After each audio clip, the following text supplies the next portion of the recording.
Buddhism can be traced to the life of a single individual named Siddhartha Gautama, who lived about 2500 years ago.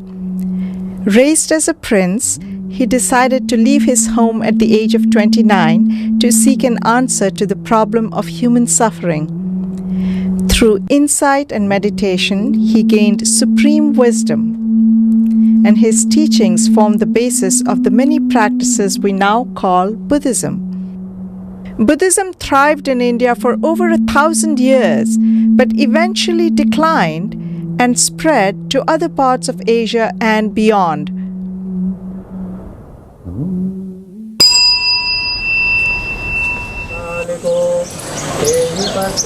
At the heart of the Buddhist world is the site of Bodh Gaya.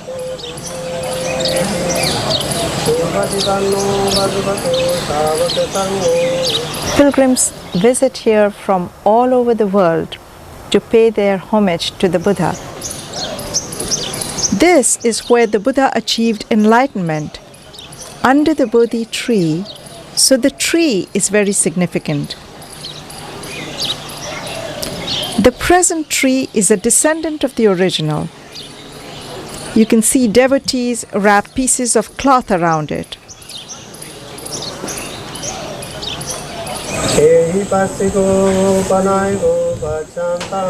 And right next to the tree is the Mahabodhi temple and many smaller shrines and stupas.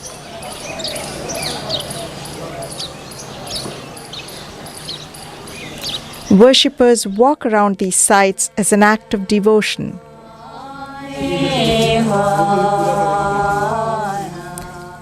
When you see images of the Buddha touching the ground with his right hand, that is usually a reference to his moment of enlightenment, which took place here at Bodh Gaya. That is a reference to his struggle against Mara, the evil principle, And Mara was tempting Prince Siddhartha before he became the Buddha. And he was putting all kinds of obstacles. And he challenged Prince Siddhartha and said, "Who is your witness that you are qualified to seek the absolute truth?"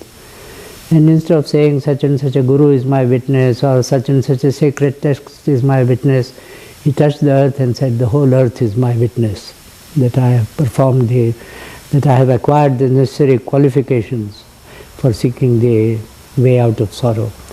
And it is said that the earth shook thrice to confirm his claim. Another important site associated with the life of the Buddha is Sarnath. Here, the Buddha preached his first sermon near the deer park, and the deer can still be seen roaming around. But the monasteries that were built here lie mostly in ruins. What did the Buddha preach? The nucleus of Buddha's teachings are contained in the Four Noble Truths. These truths are that life is full of suffering, that suffering is caused by desire, that desirelessness is the route to salvation, and that these causes can be eliminated by following the Eightfold Path, also known as the middle path. The middle path between extreme indulgence and extreme asceticism, because he had joined a company of ascetics, starving and exposing yourself to extremes of cold and heat. And one day he fainted and he said, "This is nonsense. How can I perfect myself like this?" Followers of the Buddha carried on his teachings by forming monastic communities. And some of these monastic activities took place around stupas and at cave shrines that can still be seen today.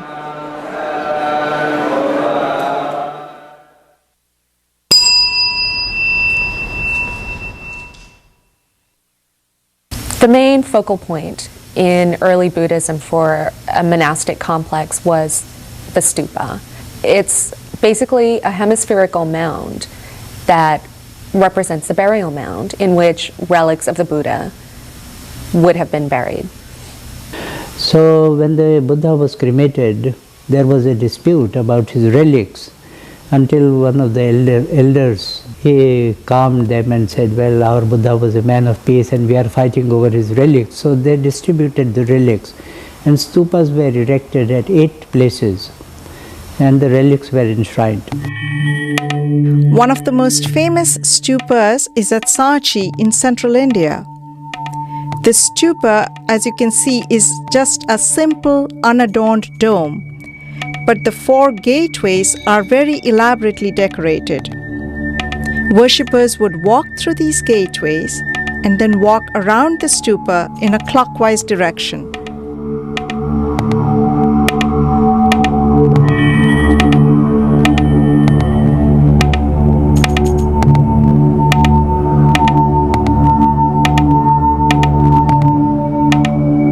Very early Buddhist art, such as the gateways at Sanchi Stupa, for instance, which were created between 50 BCE and 50 CE, we don't see the Buddha represented. Stupa became the symbol of the Buddha. So very often in Sanchi you find that elephants from the forest have come and they are paying homage to the stupa. Sometimes you see them paying homage to the tree, the Bodhi tree. Buddha is not shown anywhere in Sanchi.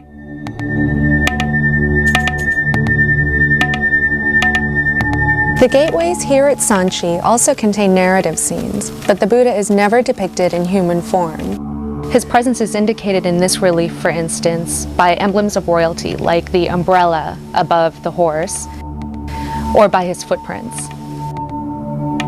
In scenes of worship, the image of the wheel or of the stupa appear to stand for the Buddha himself. So his presence is indicated by these symbols. We see the fertility goddess, the Yakshi, on one of the railing pillars, and her particular position, and the position of her leg, indicates her kicking the tree into blossoming. Buddhism made use of these types of fertility deities because they had to appeal to popular taste. And so they absorbed many of these local fertility deities into their pantheon. And images such as this were considered highly auspicious, may have served to delineate the transition between sacred and secular space, as well as sanctify the site. A similar image in the Asian Art Museum galleries from a railing pillar probably served in much the same way.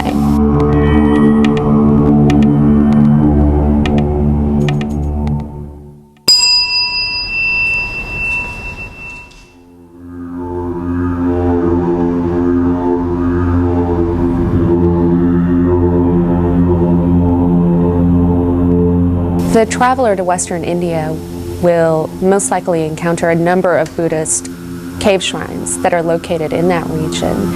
And this is a practice that developed very early, where monastic groups would create these beautifully decorated caves for the location of their monasteries and their Buddhist shrines.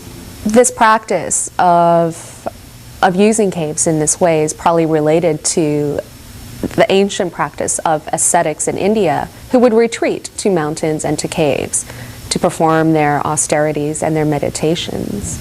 Ajanta is in a wonderful setting.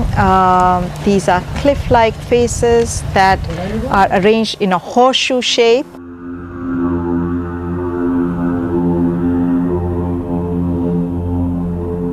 For 3 months in India there is the monsoon. At that time you cannot travel. So they needed, so sometimes monasteries were there, donated by some of the affluent disciples of the Buddha, and for the same purpose to remain during the rainy season in a protected place where their scholarly pursuits may go on. The cave was made through infinite labor. They cut into the mountainside and made a sanctuary. So now I think it is called rock-cut sanctuaries.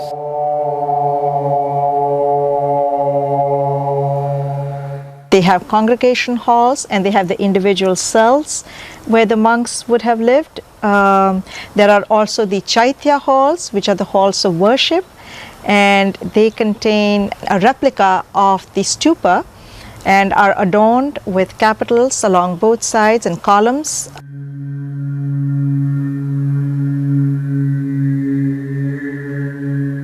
Ajanta also contains some of the oldest paintings that survive in India.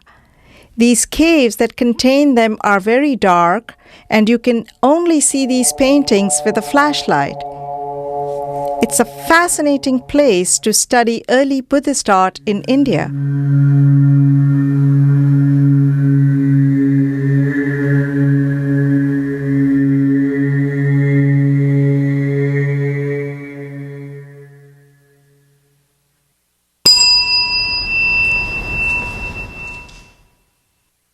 Very early on in Buddhism, we don't have images of the Buddha that survive.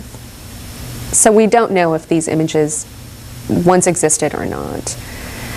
But sometime around the 1st century of the Common Era, we start seeing images of the Buddha where previously in stone sculpture, for instance, he had only been depicted by symbols, such as the wheel of the law, or by his footprint. Part of the reason for the emergence of actual images of the Buddha at such a late date is probably related to the rise of devotionalism. What it represents is this need for worshipers to establish a sort of close relationship with the deity. As the image of the Buddha evolves, some distinguishing attributes or characteristics emerge.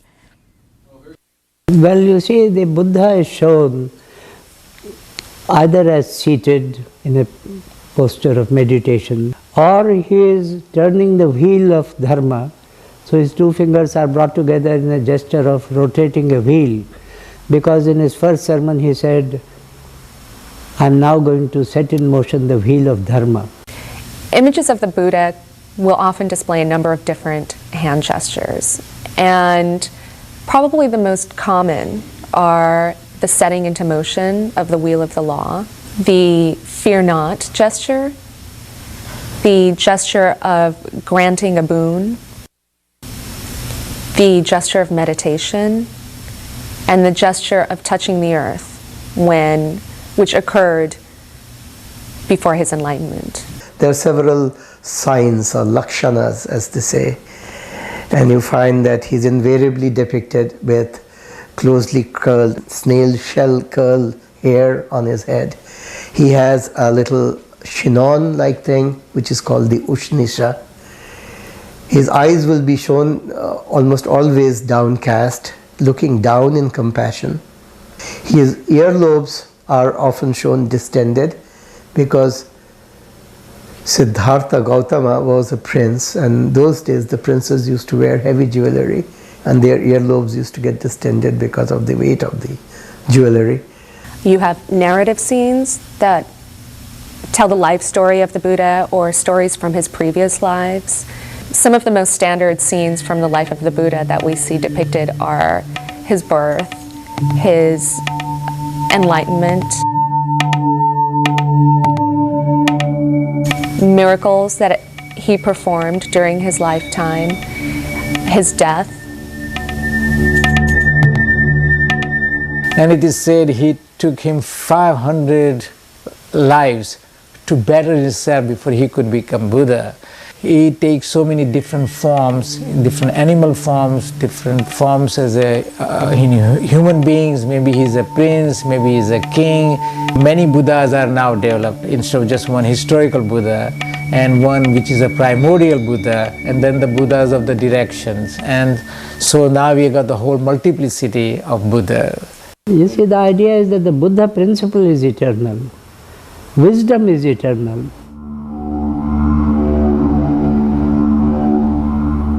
Over the course of time, the stupa was replaced by the Buddha image as the principal object of devotion. One of the most admired representations of the Buddha is this 5th century sandstone sculpture showing the first sermon at Sarnath. Sometimes people ask me, why are there no great images of Mahatma Gandhi? And I say, 500 years passed before there was a great image of Buddha. One of the most interesting figures to develop in Buddhist art is the bodhisattva. Bodhisattvas have reached the stage when they can achieve enlightenment for themselves. And they have stayed back in the life to help the other sentient beings achieve enlightenment. The most famous, of course, the most popular is a Bodhisattva Avalokiteshvara. The Sanskrit name itself means the God who looks down in compassion. Avalokita Ishvara. Then there is Bodhisattva Maitreya, and he is the future Buddha to be, the Buddha to come.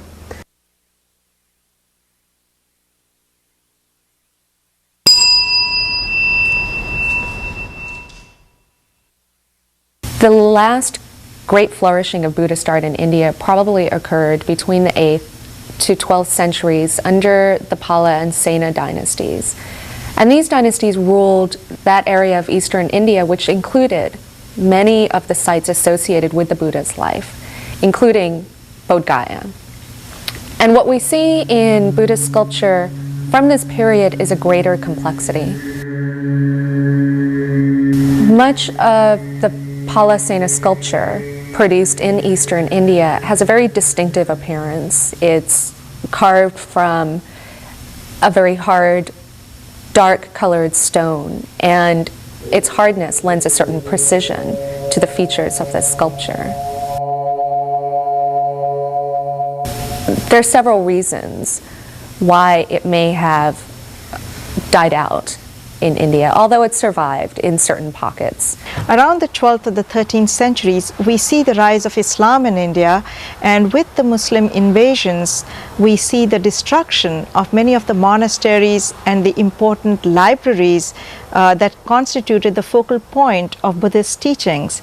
As Buddhism and Hinduism evolved together over the centuries, they became much too similar. So Buddhism has been absorbed into the mainstream of Hinduism and has sustained it from age after age. Even though Buddhism declined in South Asia, its ideas and practices were carried to nearby regions.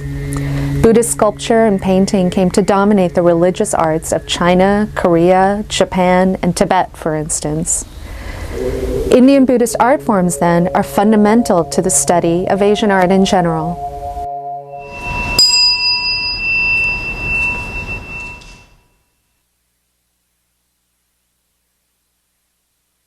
In India, we encounter the images of the gods and the goddesses in their natural temple settings. When we see them in a museum context, we have the opportunity to view them at a closer distance, appreciating the lines and the rhythm and the artistic quality of the images.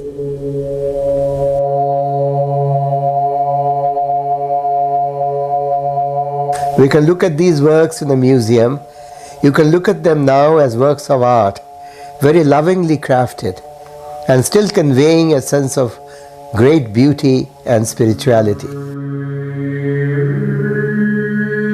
One of the great contributions of Indian art, I believe, is its ability to use human figure to convey the spiritual power and perfection.